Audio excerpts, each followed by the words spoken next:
here's the shop. So this is a workshop attached to a 2-car garage in a building behind my house. So I've been in this space for about 3 years, just over 3 years, since we moved into this house. So the previous owner was a car guy, and so this was his auto body shop. So he built cars from scratch out of the garage, and then this was the auxiliary space to do everything else. I don't build cars, I don't know the specifics. So what makes that really nice is this is a really well lit, insulated, heated, and now cooled space.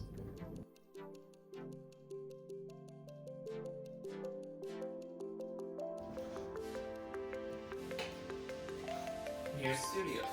So I've been in this spot since January of this year. So for the previous 3 years, I was a member of the Richmond Art Collective and had a studio in downtown.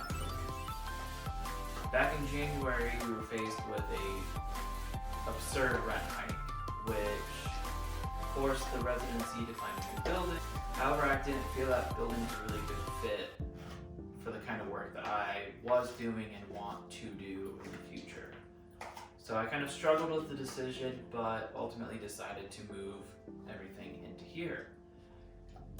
In hindsight's 2020, it worked out really well because a month or 2 later, everything shut down and I wouldn't have been able to go and work in the studio that I would have had outside of the home.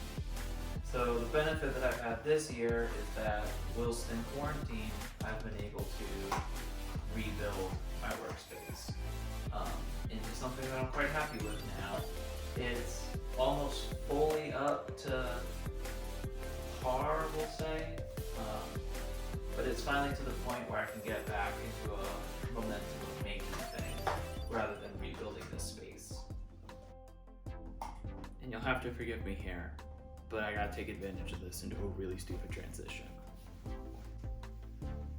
So dumb. So this is the dark room.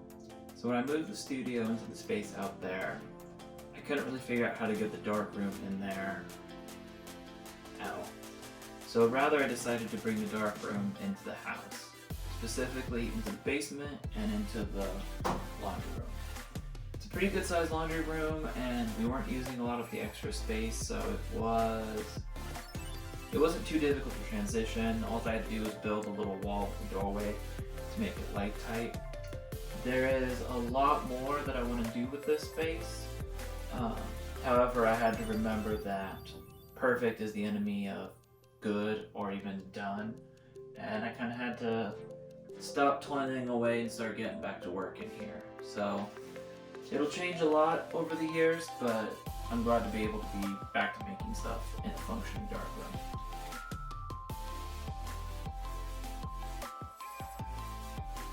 So those are my workspaces as of September 2020.